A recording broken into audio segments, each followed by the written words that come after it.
Assalamualaikum warahmatullahi wabarakatuh. Shalom. Pada video kali ini, kami dari kelompok 4 akan mempresentasikan hasil diskusi kami, yaitu tentang jurnal yang berjudul Penerapan Algoritma Cummins untuk mengukur tingkatan brand parfum di platform eBay. Adapun kami beranggotakan 3 orang, yaitu saya sendiri, Panroniko Melau 19215349, rekan saya Rafli Nurhimawan dengan NIM 19215335, dan rekan saya yang terakhir Arif Tarian yang dengan NIM 19215356. Adapun latar belakang yang kami temui pada pembuatan jurnal kami, yaitu tentang e-commerce seperti di eBay, memungkinkan merek menjangkau konsumen global. Persaingan ketat di platform ini menuntut pemahaman kinerja produk, dan algoritma Cummins efektif mengelompokkan data penjualan, ulasan, dan interaksi sosial. Brand parfum di eBay menghadapi tantangan meningkatkan kesadaran dan penjualan. Penerapan algoritma Cummins ini mengelompokkan data secara terstruktur, memudahkan analisis, dan pengambilan keputusan. Penelitian ini juga bertujuan untuk menggunakan Cummins untuk mengukur peningkatan brand parfum di eBay yang memberikan wawasan yang lebih baik kepada pemilik merek dan membantu strategi pemasaran yang lebih efektif. Adapun rumusan masalah yang dapat kami temui pada pembuatan jurnal ini ada 2, yaitu bagaimana algoritma Cummins dapat diterapkan untuk mengelompokkan data penjualan, ulasan pelanggan, dan rating produk parfum di platform e-commerce eBay. Dan yang kedua, bagaimana hasil analisis ini dengan algoritma Cummins dapat membantu pemilik brand parfum dalam memahami pola dan tren penjualan, serta mengoptimalkan strategi pemasaran mereka di platform eBay. Adapun maksud dan tujuan penulisan jurnal yang kami buat ini adalah 1. Menerapkan algoritma Cummins untuk mengimplementasikan data penjualan dan lain-lainnya. Yang kedua, menyediakan dan memberikan wawasan yang dapat digunakan untuk pemilik brand untuk mengembangkan strategi pemasaran yang lebih efektif dan terarah. Dan yang ketiga, mengevaluasi keakuratan dan efektivitas algoritma Cummins dalam mengelompokkan data untuk menghasilkan informasi yang lebih relevan. Adapun tinjauan pustaka untuk pembuatan jurnal ini, yang pertama, algoritma Cummins. Menurut Adia dan Deslita di tahun 2019, Cummins adalah metode pengelompokan data non-hierarki atau partisi yang memungkinkan data dibagi menjadi 2 kelompok atau lebih. Dalam metode ini, data dibagi menjadi beberapa kelompok. Data yang mempunyai karakteristik yang sama ditempatkan pada kelompok yang sama dan yang lainnya. Dan tinjauan pustaka lainnya yang dapat kami buat adalah platform eBay. Platform eBay ini adalah situs lelang global yang didirikan oleh Pierre Omidyar pada tanggal 3 September 1995 di San Jose, California. Awalnya ini bernama Auction Web, yang merupakan bagian dari situs web pribadi yang lebih besar yang memiliki sistem umpan balik atau feedback system yang memungkinkan pembeli dan penjual memposting ulasan transaksi mereka untuk menciptakan lingkungan perdagangan yang lebih aman dan transparan. Selanjutnya adalah brand. Menurut ahli, yaitu yang bernama Umar Nur, brand adalah suatu tanda yang berupa nama, simbol, atau desain yang digunakan untuk mengidentifikasi barang atau jasa yang dihasilkan oleh suatu perusahaan dan membedakannya dari barang atau jasa yang dihasilkan oleh perusahaan lain. Brand ini membantu konsumen mengenali produk atau jasa dan menciptakan persepsi tentang kualitas dan nilai. Selanjutnya ada e-commerce. E-commerce merupakan sebuah tempat yang digunakan dalam jual beli secara online atau biasa kita sebut elektronik, yang meliputi pada pemasaran, pembelian, bahkan di dalam transaksi atau pembayaran yang dapat dilakukan secara online atau menggunakan media elektronik. Pengertian e-commerce menurut para ahli dalam bidang ini memiliki berbagai definisi, namun tetap memiliki maksud dan tujuan yang sama. Adapun cara kerja algoritma Cummins adalah sebagai berikut. Algoritma Cummins ini dirancang untuk lebih mudah mengelompokkan data ke dalam kelompok yang berbeda berdasarkan variabel tertentu tanpa memerlukan proses penelitian. Hal ini dikarenakan K-means clustering merupakan algoritma unsupervised learning berbasis centroid, di mana setiap cluster dikaitkan dengan sebuah centroid. Adapun metodologi penelitian yang dapat kami buat pada pembuatan jurnal ini dibagi atas 3, yaitu yang pertama metode clustering. Penelitian clustering ini merupakan cara mengukur peningkatan brand parfum di platform eBay. Langkah pertama adalah pengumpulan data yang mencakup data penjualan parfum, informasi demografis pengguna, riwayat pembelian, ulasan, rating produk, serta data interaksi pengguna dengan listing platform di eBay. Dan yang kedua, pengumpulan datanya. Tahap pengumpulan data penelitian yang kami gunakan ini memerlukan penggunaan beberapa metode yang terintegrasi untuk memahami strategi merek, dan metode ini memberikan kumpulan data yang komprehensif untuk penerapan algoritma K-means dalam metode ini. Dan yang terakhir, analisis data yang dapat kami gunakan menggunakan teknik analisis clustering pada penelitian ini dengan tujuan mengidentifikasi pola pembelian konsumen.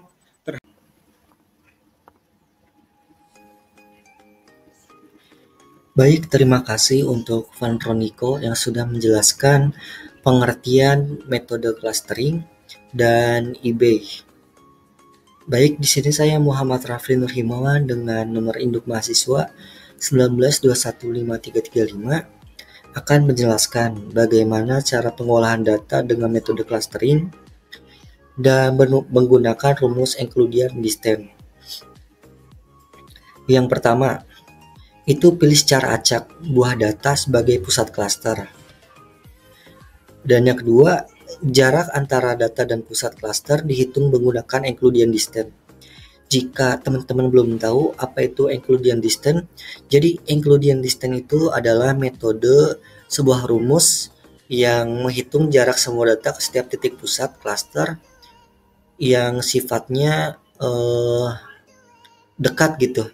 Jadi secara singkat, rumus Euclidean distance itu rumus pendekatan.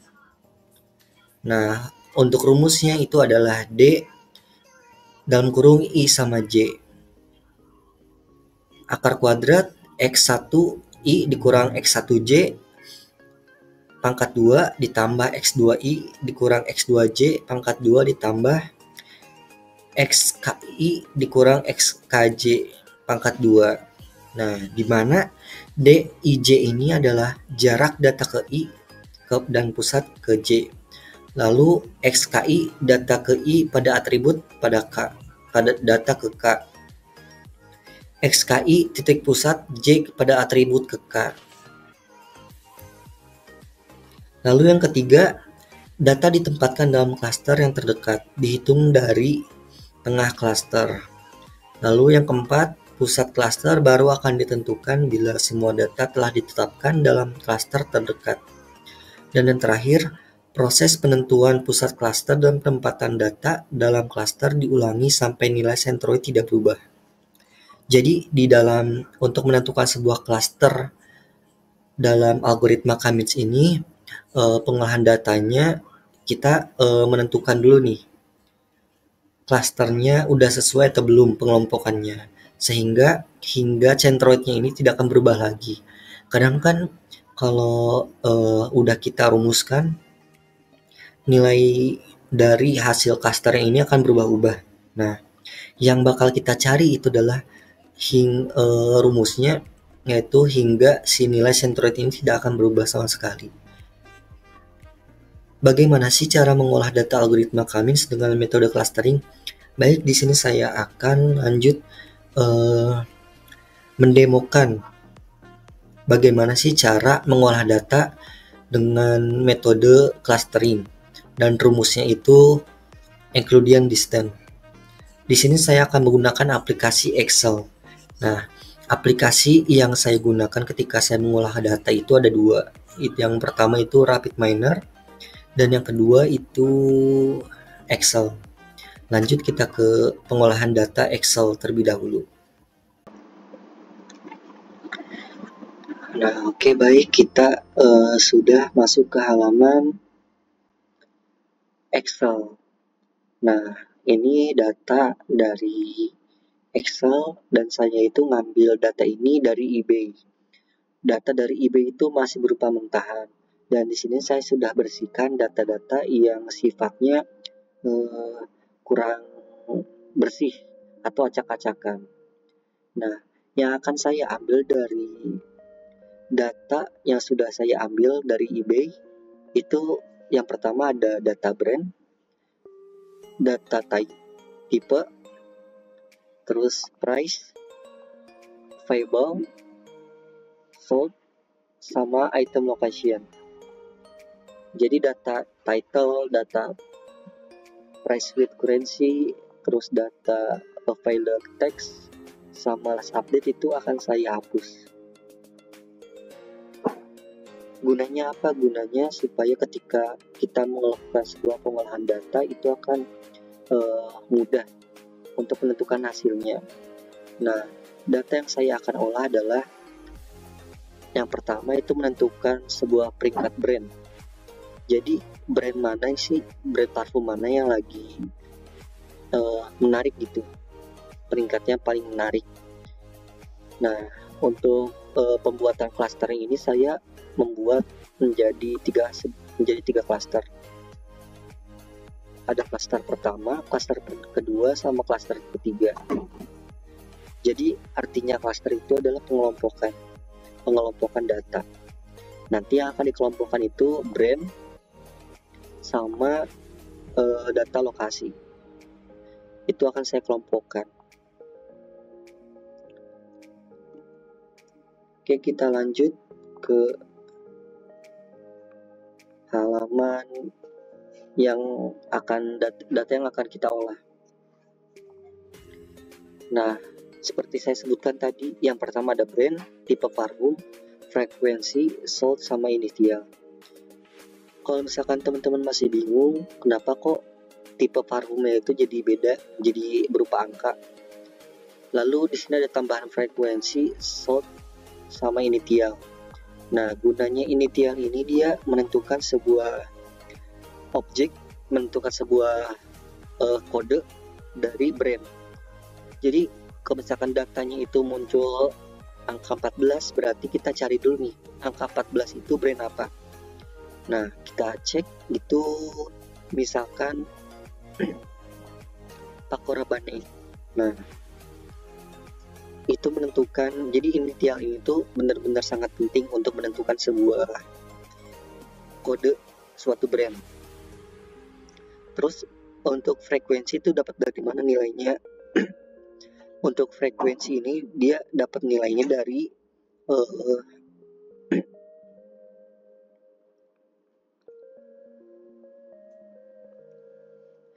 dari rata-rata seluruh pengguna parfum yang ada. Jadi mayoritas dari orang tuh gunanya parfum apa nih? Misalkan Dior itu frekuensinya 360. Nah, berarti rata-rata dari pemakaian parfumnya ini ada 360 orang.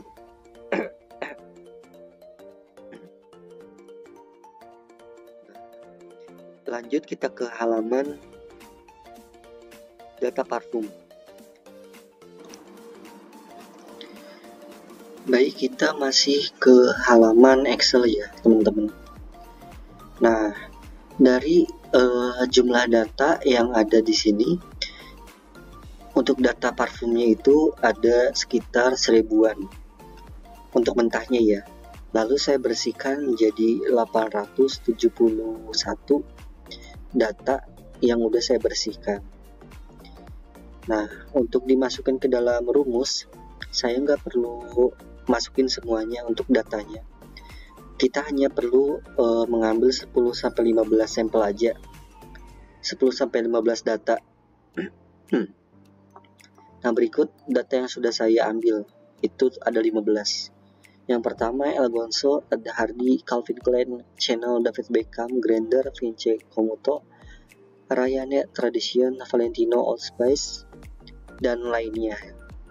Nah, di sini ada frekuensi dan initial. Lalu Gunanya frekuensi itu apa? Jadi gunanya frekuensi itu untuk menghitung sebuah data, karena kita data yang akan diolahnya itu parfum, maka kita perlu juga menghitung nih berapa banyak orang sih yang pakai brand parfum tersebut, dan itu udah saya olah. Maka datanya akan muncul segini nih: 1, 2, 13, 8, 1, 1, 1, 8, 2, 5. Itu data pengguna parfum yang udah saya olah. Di sebelahnya itu ada data inisial. Inisial itu sama kayak sebelumnya, itu gunanya buat kode dari brand parfum. Terus untuk tabel ketiga itu ada jenis parfum ya. Jadi untuk mengolah data itu kita nggak bisa langsung semuanya kayak ngegabung gitu, kayak brand parfum, tipe parfum, terus wilayah parfum, itu kita nggak bisa digabungkan. Karena jika digabungkan, sebelumnya saya udah coba, itu tidak bisa diolah, dan hasilnya juga nggak sesuai. Makanya saya bikin terpisah supaya lebih spesifik gitu, terutama buat teman-teman juga yang nonton lebih paham lagi kenapa saya buatnya itu lebih spesifik kayak gini. Jadi untuk jenis parfumnya juga saya bikin beberapa macam sesuai dengan data yang ada. Nah, karena jenis parfum ini dia variabelnya panjang, oleh karena itu saya bikin sebuah singkatan kayak EDP, EDC, EDT, CGE, EXR, FRS. Nah, sebelahnya ada frekuensi. Jadi frekuensi itu tipe jenis atau jenis parfum yang ada pada brand tersebut. Jadi di dalam setiap brand parfum itu mereka memiliki tipe jenis parfum gitu yang beda-beda. Misalkan kayak Ganso itu tipe parfumnya akan berbeda dengan jenis Ed Hardy. Biasanya itu perbedaan di ketahanan lama parfumnya. Di sini ada frekuensi, sebelahnya ada inisial. Inisial juga sama, dia buat kode pengkodean dari jenis parfum. Nah, yang keempat itu ada titik pusat awal setiap klaster. Untuk menentukan sebuah titik pusat, kita pilih aja nih data yang random. Itu teman-teman bisa pilih bebas ya, bisa pilih Allspice, Valentino, itu terserah teman-teman aja. Yang penting kan kita menentukan dulu sebuah centroidnya dulu ya. Jadi mau datanya seperti apapun, mau ngambil seperti apapun, itu bebas gimana teman-teman. Nah, saya pilihnya itu untuk klaster pertama itu brandnya Guess, jenis parfum 3. Kita cek nih di sini jenis parfum 3 apa. Kita lihat kodenya 3. Nah, 3 ini dia jenis parfumnya itu Eau de Toilette atau EDT. Nah, untuk wilayah juga sama, itu udah saya klasifikasi menjadi lebih spesifik.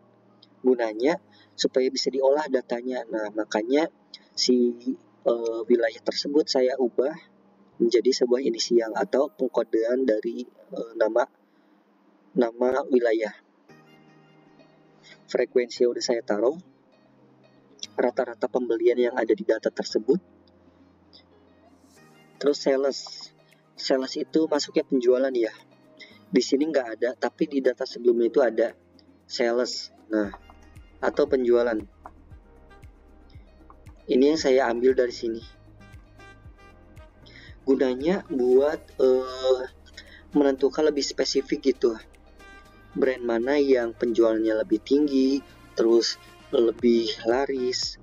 Tapi penjualannya laris juga belum nggak akan menentukan gitu bahwa brand tersebut tuh bagus atau berada di tingkat pertama.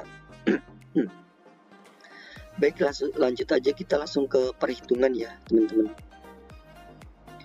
Kita lanjut ke perhitungan.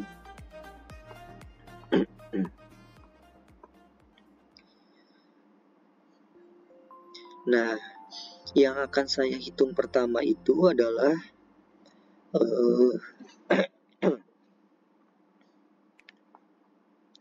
Klaster pertama. Nah, untuk rumusnya itu udah saya taruh ya di halaman sebelumnya. Oke, kita lanjut aja eksekusi ya teman-teman. Kita hitung untuk iterasi pertama. Jadi sebelum kita menghitung itu kita tentukan dulu nih sentroidnya mana. Nah, karena sentroidnya udah kita taruh, udah kita bikin dari titik pusat yang udah dibuat tadi.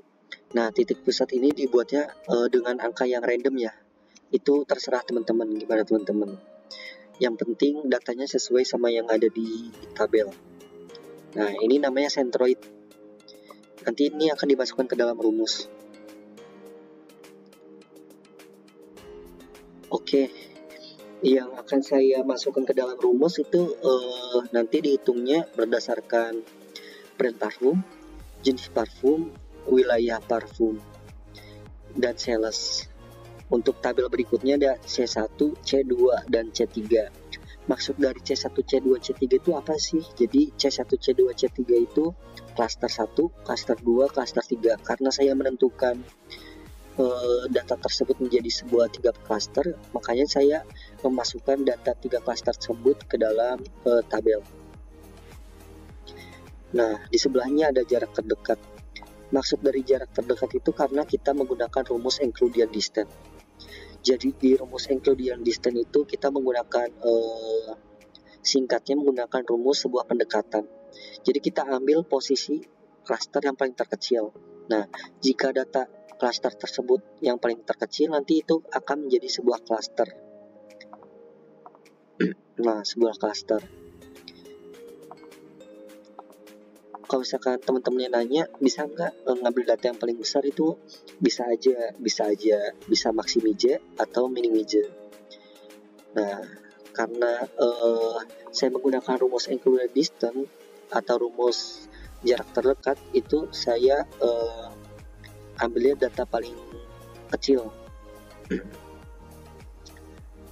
Oke, biar nggak lama-lama, lanjut aja kita ngisi ya teman-teman. Kita demoin cara ngolah datanya itu seperti apa sih. Kita hapus dulu.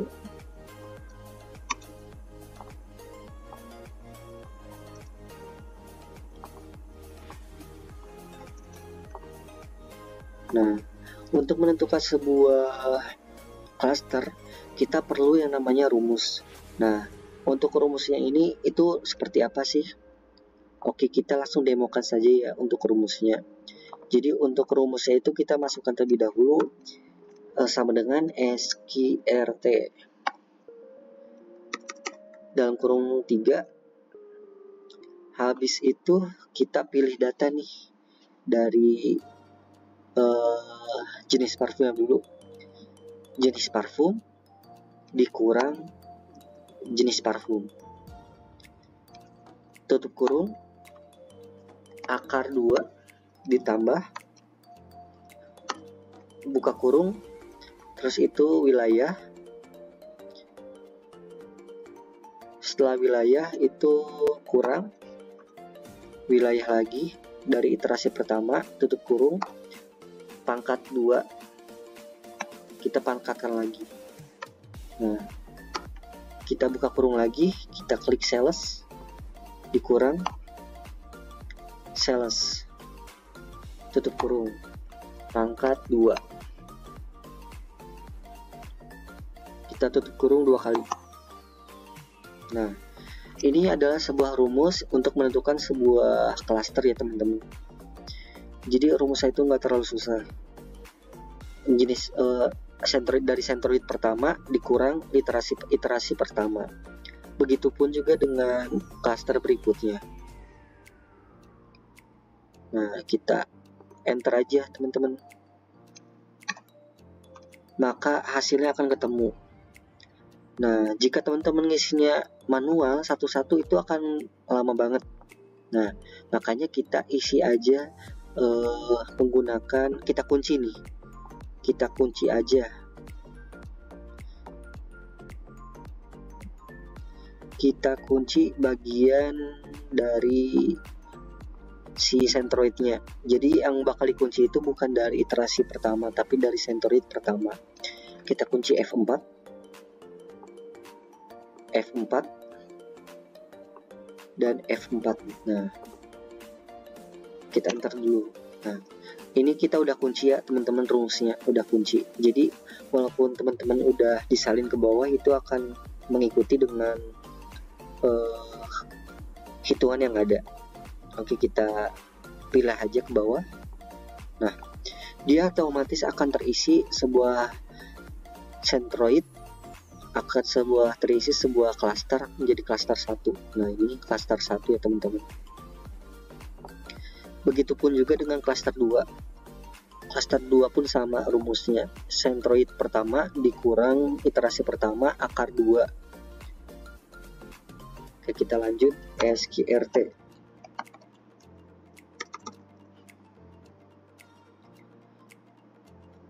Jenis parfum dikurang jenis parfum, tutup kurung akar 2,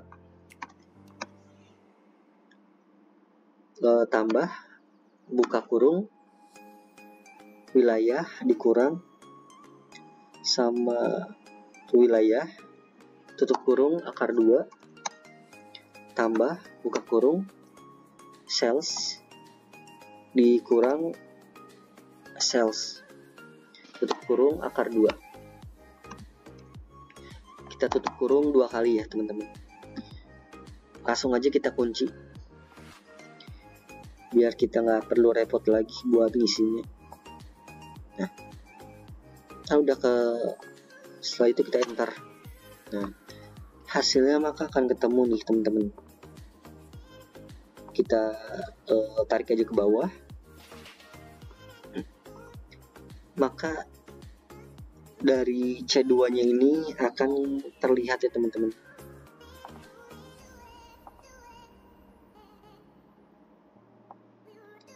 Ini kita hapus dulu jarak terdekatnya. C3, untuk C3 pun sama. SQRT buka kurung cluster dikurang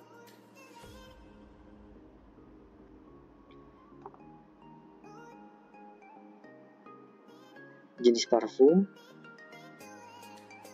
dikurang tutup kurung rawat akar 2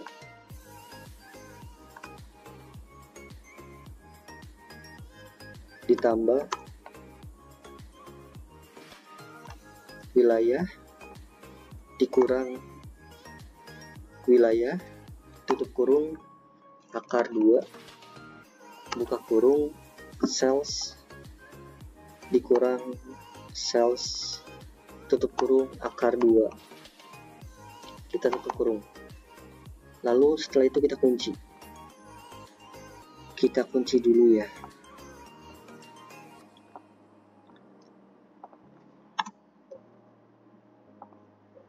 Oke, ini seperti yang salah ya teman-teman.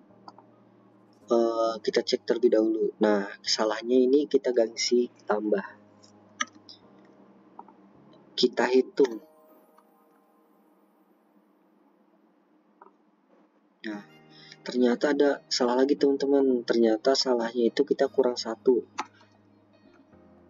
Buka kurungnya itu. Kita enter. Nah, maka datanya akan terbentuk ya. Untuk klaster 3.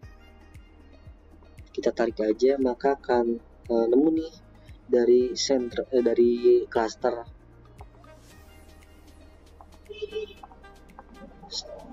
Nah, untuk menghitung jarak terdekat itu rumusnya ada lagi teman-teman.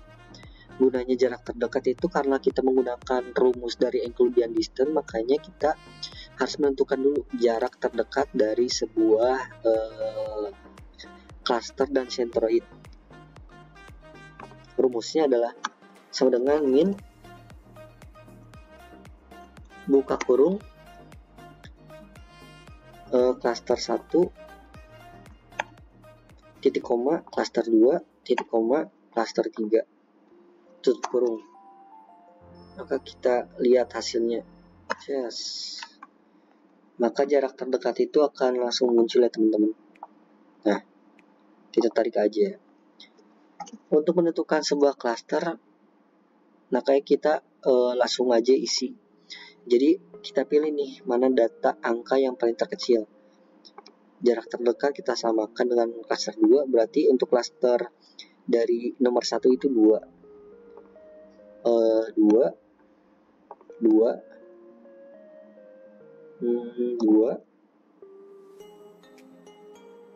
dan ini pertama.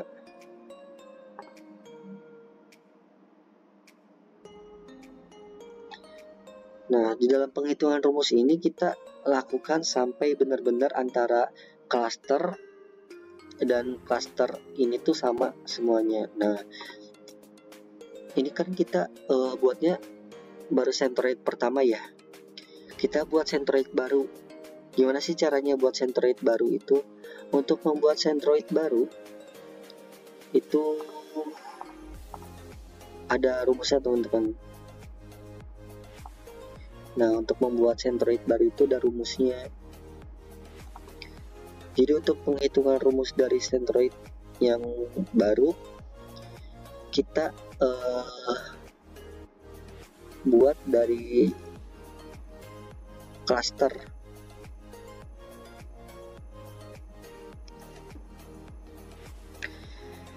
Baik, untuk iterasi pertama itu udah saya rumuskan ya, udah saya isi menjadi beberapa klaster. Nah, klaster pertama, klaster kedua, dan klaster ketiga. Berikut jarak terdekat dan klasternya itu udah ditentukan. Nah, dari klaster 1, klaster 2, klaster 3, kita ambil posisi yang angkanya itu paling rendah. Kita udah dapat angkanya paling rendah. Itu klaster 2 semua ya.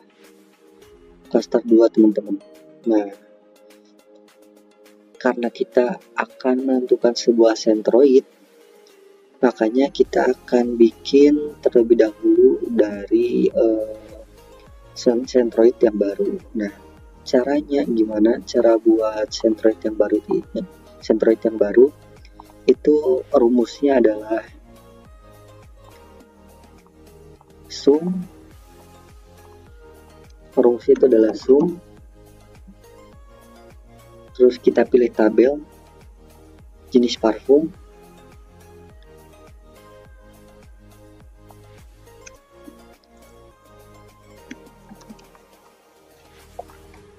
Jadi untuk rumusnya itu adalah sama dengan sum, terus buka kurung, jumlah kolom cluster, dan tabel cluster ya teman-teman. Nanti dibagi 4 tergantung dari klasternya. Nah, karena ini kebanyakan klaster 2, berarti kita bikinnya itu jumlah cluster, jumlah kolom cluster,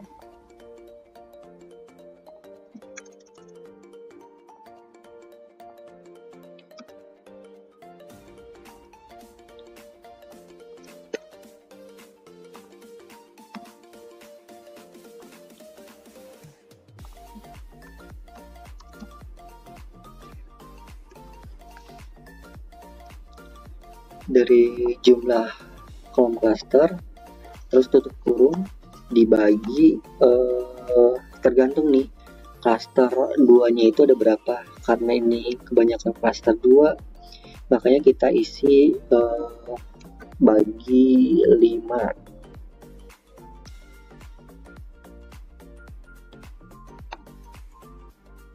Kita bagi 5. Nah, maka hasilnya akan ketemu 3. 3 itu baru jenis parfum ya teman-teman. Nah, ini jenis parfum. Begitupun juga dengan seterusnya. Wilayah sales itu kita jadiin satu untuk bikin centroid yang baru. Nah, untuk klaster kedua itu ini ya teman-teman, karena klaster 1 itu tidak ada di sini ya, di data yang udah kita olah. Kita lanjut ke klaster 2 langsung. Ketika udah kita isi semua, itu kita lanjut perhitungan seperti sebelumnya, menentukan klaster 1, 2, dan 3. Nah, jika hasilnya klaster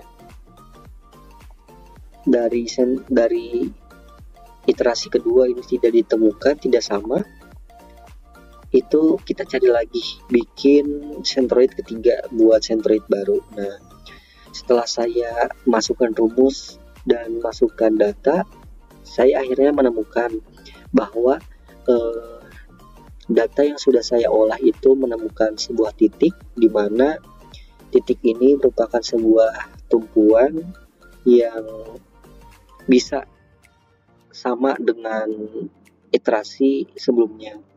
Nah, ternyata setelah diulik itu kita ketemu nih iterasi ketiga. Nah, untuk hasilnya sama ya teman-teman. Jadi yang kita cari itu pengelompokan datanya nih supaya sama. Jadi untuk bagian ini kesimpulannya adalah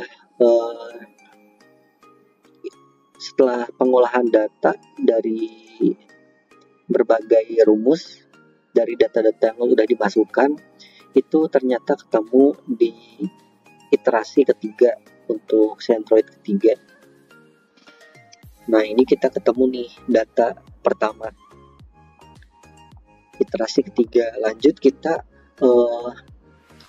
ke aplikasi RapidMiner. Nah, di aplikasi RapidMiner ini gunanya dia buat mengolah data yang udah saya simpulkan ya teman-teman, yang udah saya bersihkan tadi terlebih dahulu. Nah, di RapidMiner saya akan menentukan sebuah klaster yang lebih detail, dan klasternya ini benar-benar lebih spesifik gitu teman-teman. Ada 3 klaster pertama, klaster kedua, dan klaster ketiga. Jadi untuk klaster di RapidMiner itu untuk menentukan apa?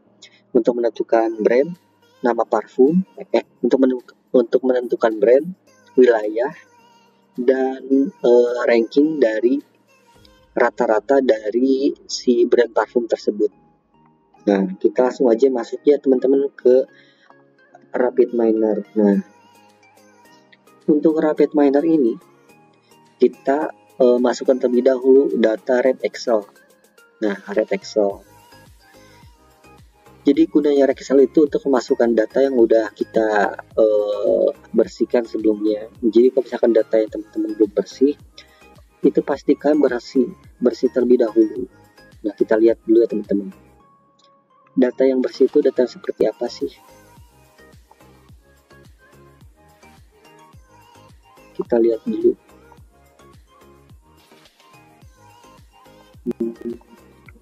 Nah, yang kita cari itu ID itu inisial ya teman-teman, brand, cluster, dan sold.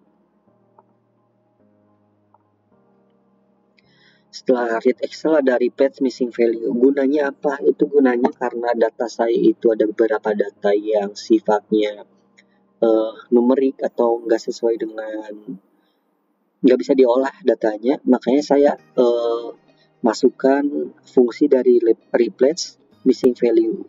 Itu gunanya buat meminimalisir sebuah masalah dari data yang udah saya masukkan. Terus ada multiply. Multiply itu gunanya buat menduplikat sebuah data atau memperbanyak sebuah data sehingga bisa diolah dengan detail. Nah, karena saya bikin 3 cluster ini, itu saya bikin tiga fungsi. Yang pertama ada clustering 1, cluster 2, dan cluster 3.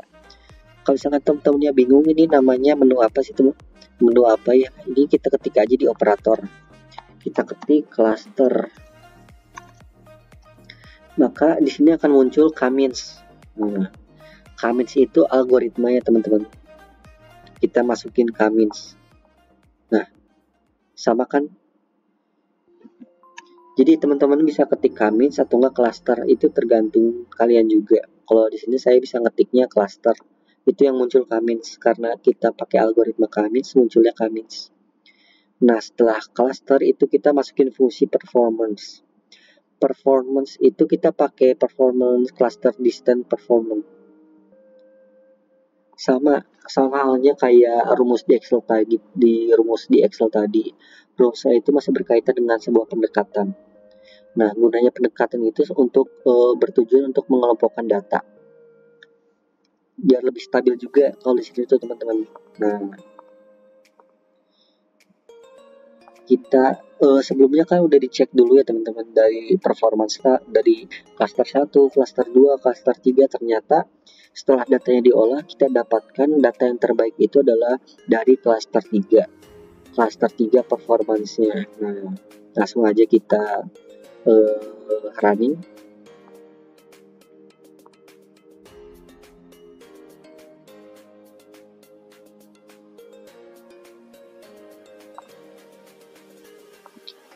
Kita running ya teman-teman.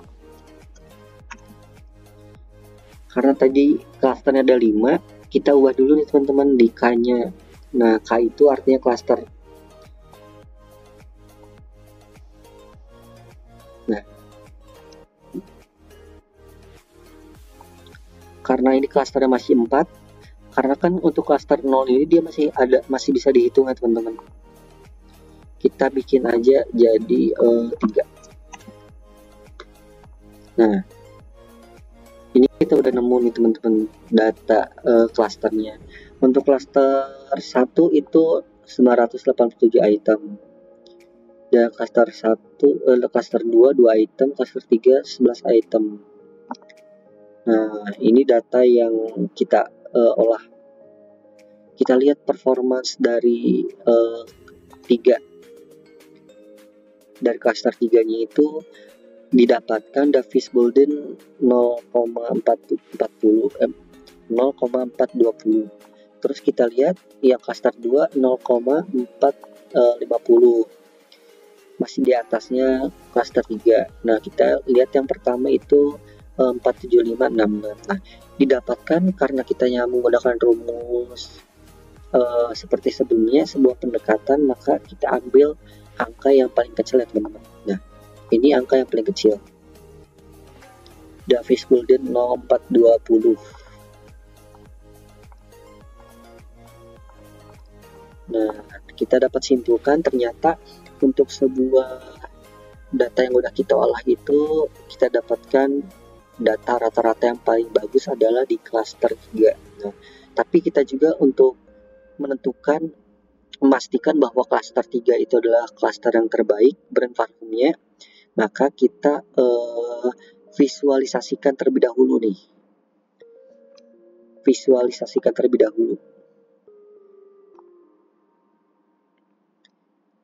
Data yang udah kita masukkan.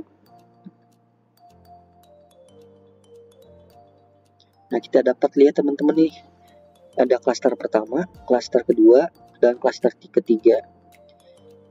Ini gambaran secara 3D ya teman-teman. Nah, kalau misalkan teman-teman bingung bentukannya kayak gini 3D, teman-teman juga bisa pakai bentukan yang lain karena tersedia berbagai macam menu atau chart yang udah dibuat dari sistem RapidMiner. Nah, untuk sebelumnya kan saya ingin menentukan nih mana brand yang paling bagus, terus pengelompokan yang paling bagus, dan tingkat penjualan segala macam itu bagus tuh. Pakai RapidMiner tuh bisa ya teman-teman. Kita udah dapet nih 2 data parfum dari cluster 3. Ada Calvin Klein. Maaf teman-teman, untuk dari cluster 2 ya teman-teman. Calvin Klein dan David Dove.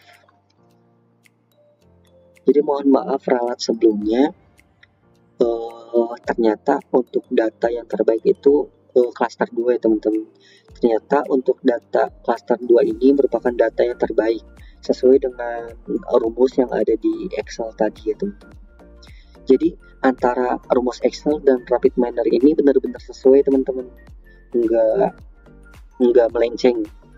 Paling ada beberapa kekurangan sedikit saja yang ada perbedaan mungkin ya. Nah ternyata untuk pengelompokan data brand parfum yang paling bagus itu ada di cluster 2. Ini cluster pertama, cluster 2, dan cluster 3. Kita cek nih di Excel cluster 2 beneran nggak terbaik. Kita cek nih. Oh ternyata bener nih teman-teman. Ternyata cluster 2 itu cluster yang paling terbaik karena mayoritas dari clusternya itu terbanyak adalah 2. Terus kalau misalkan down panelnya misalkan datanya 100, 500, 1000 bisa nggak? Digunain bisa aja. Walaupun datanya sebanyak apapun juga, hasilnya akan tetap sama.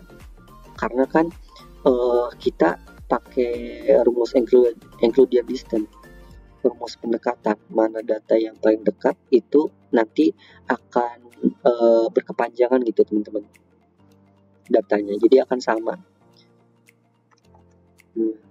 Terus untuk cluster 3 itu ada Versace Eros, ada Azzaro, Calvin Klein, Kenneth Cole,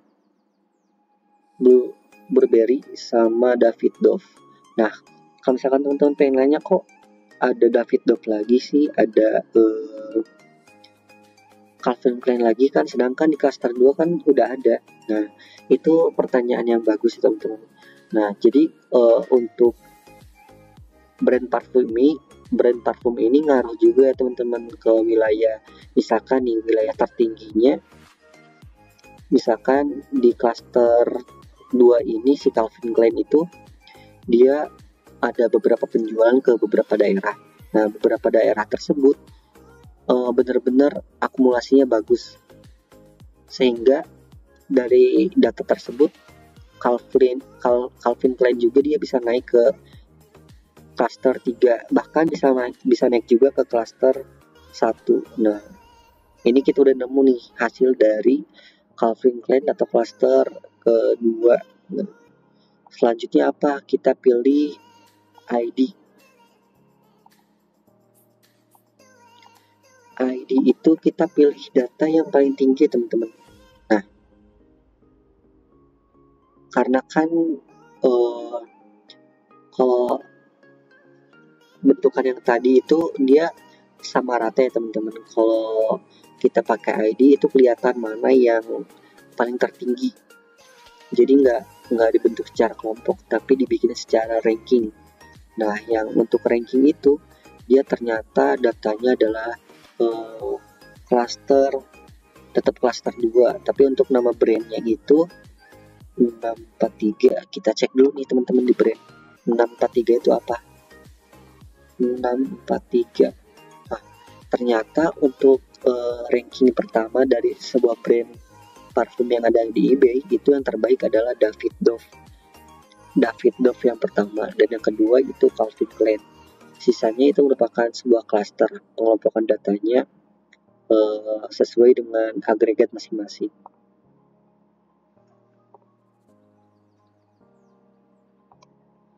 Oke, cukup sekian dari saya untuk pengolahan datanya. Lanjut kita akan langsung ke halaman kesimpulan. Baik, kesimpulannya adalah studi ini menunjukkan bahwa penerapan algoritma Cummins dalam analisis data e-commerce, khususnya dalam konteks brand parfum di platform eBay, memiliki potensi besar untuk membuka pola dan tren yang signifikan.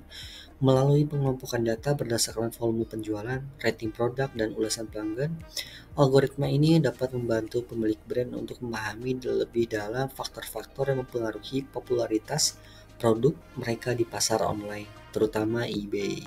Hasil analisis memberikan wawasan yang berharga tentang preferensi konsumen dan segmen pasar potensial yang dapat digunakan sebagai dasar untuk mengoptimalkan strategi pemasaran dan pengambilan keputusan.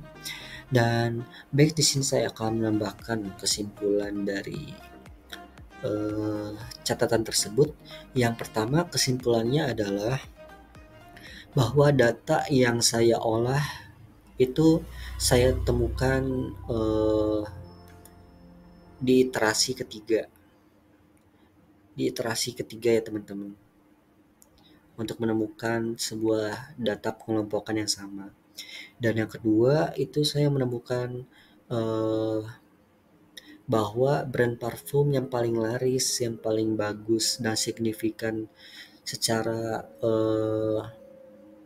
potensial itu adalah brand parfum Calvin Klein. Calvin Klein dan David Dove ya teman-teman. Nah, lalu data yang saya buat itu menjadi sebuah 3 klaster, dan untuk segmentasi pasar per wilayah itu kita pakai ID.